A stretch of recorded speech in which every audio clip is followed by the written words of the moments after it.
Who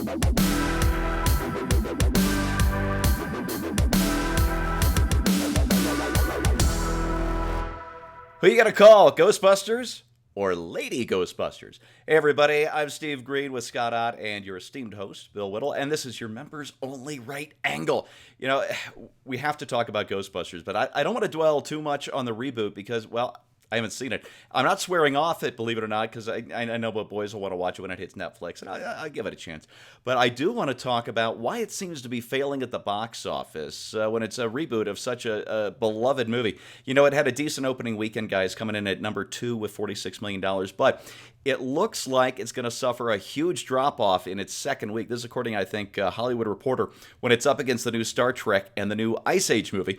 Now, Trek's been around for 50 years. This new movie is the 50th anniversary, and it's still doing strong after, 3 different sets of movies, 5 different TV series. Bill, am I right about 5 different TV series now? Something like that. Yeah, There's really only one, but we'll assume that the other right. ones were, legitimate somehow. They were Trek-ish. Yeah. Trek-ish. Anyway, I think this is the 5th Ice Age movies, and the kids love them, at least mine do. But, Ghostbusters, this thing seems to be doomed to lose money despite a lot of positive reviews and this huge social media push. Now, Scott, I know you don't watch many modern movies, but you are all over social media. I trust you to kind of be my guide through some of that. And this Ghostbusters campaign more or less accused potential ticket buyers of being sexist if they didn't already love a movie that they hadn't even seen yet. Was there maybe a better way to go about selling an all-female remake of a beloved all-male comedy? Well, I know you're waiting for it to come out on Netflix, and I'm actually waiting for it to come out on the Stereopticon. And with Sensurround. Because he enjoyed the Great Train Robbery very much when that came out. That's right. Do they have it on GAF Viewmaster? Can I just like...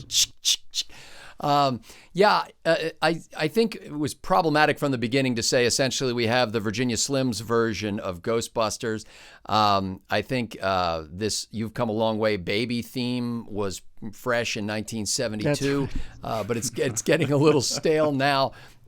That said, I love Kate McKinnon. Oh, yeah. And some of the other actors in this piece obviously are very talented comic actors. And how can you say no when somebody comes along and says we're doing a reboot of Ghostbusters with nothing but chicks, with dames, with broads?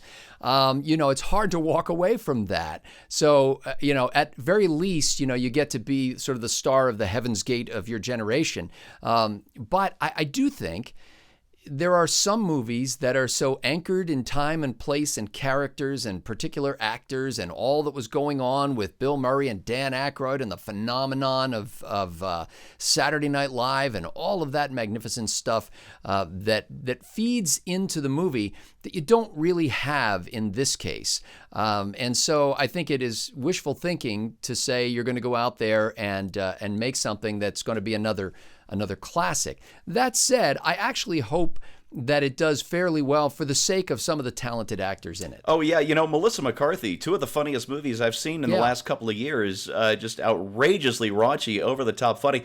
One was The Heat, the buddy cop comedy that she did with, what's her name? Its name I've just forgotten. And then Spy with Jason Statham, which was a better spy movie than the Bond movie that came out last year. Just right Can I throw in one more thing, Steve? On this, because I think it was actually, it may not be as bad as you think, even if it drops off the second weekend, because for all the lead roles, they hired women so they didn't have to pay. Ouch, man. Yeah, it's such a dig at Hollywood. They deserve it.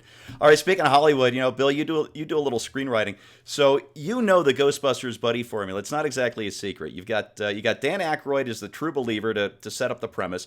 You've got Bill Murray as the cynic who starts to believe in this stuff as the movie goes on, and he carries the audience with him. You've got Ernie Hudson as the everyman character who lets us picture ourselves busting ghosts, as unlikely as that is. And then there's Harold Ramis, peace be upon him, as the super scientist. And his job is to lend credibility to the crazy idea of ghost traps and, backpack nuclear accelerators and all that. This is a simple formula for a buddy picture, and it's been repeated in I don't know how many movies, just countless movies. Couldn't it have been made to work in an all-female reboot? I don't think so. No, and I don't. Why not? No, I don't think so for 2 major reasons. This one reason is that I saw the trailer. I didn't see the movie yet, and I won't. But the trailer, and you got to understand that the trailer, of course, is the comic highlights of the movie, right? I mean, they're going to put your best foot forward. And all of the jokes in the trailer were very female kind of jokes. They're like, there's a scene where they're all four lined up in front of the Ghostmobile, and two of them say, "Let's go," at the same time. And they go, "In the future, do you want me to go first?" Okay. It's like, this isn't Sex in the City. It's just not.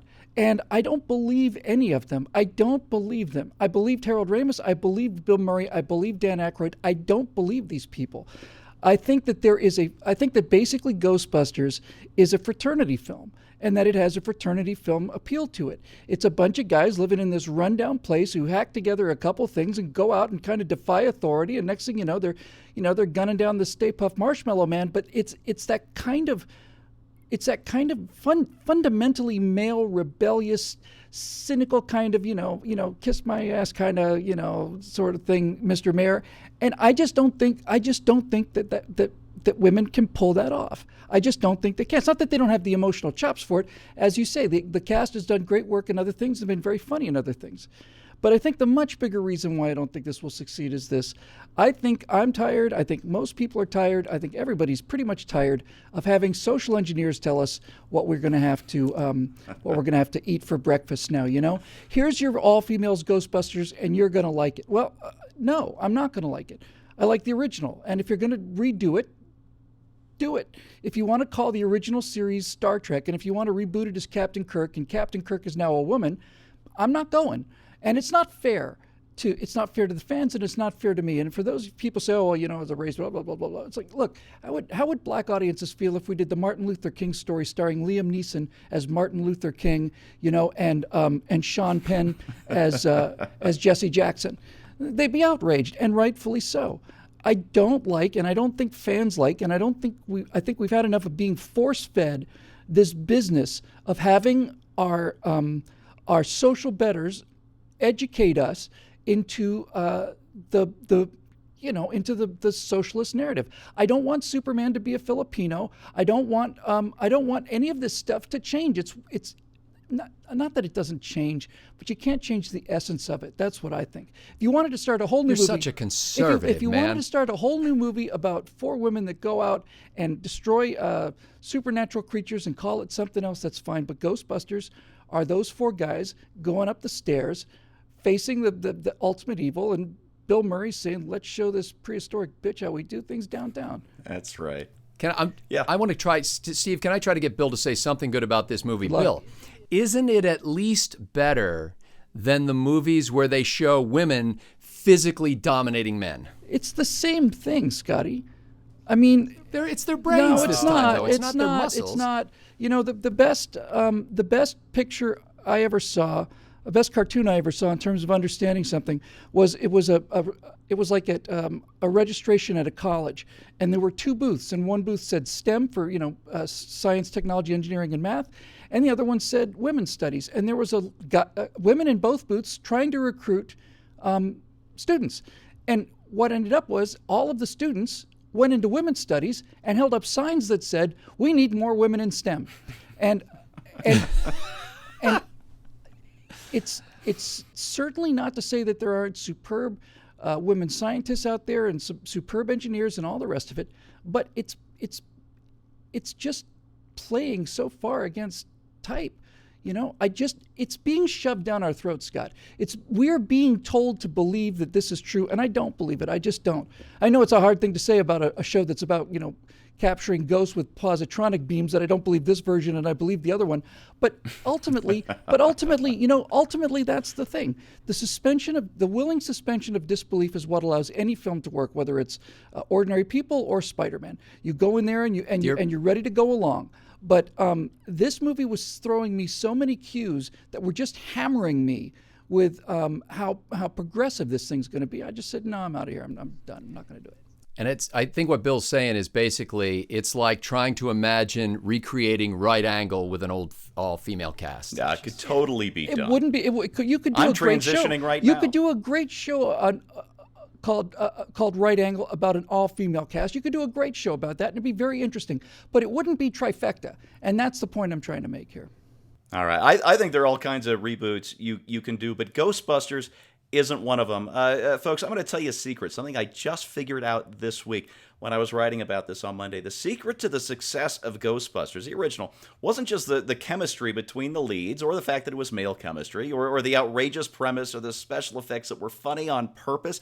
It wasn't the awesome Ray Parker Jr. song. It wasn't Rick Moranis playing a goofy accountant possessed by pure evil, which to this day is still one of the funniest things I've ever seen. It wasn't even Sigourney Weaver wearing that dress. You know the one I mean. I mean, it was all of those things, but those are things you could reboot with the right director and the right cast and the right script. But there's another element, one you can't recreate, I don't think. The original Ghostbusters built a thriving startup business doing dangerous work. But, today we live in the era of you didn't build that.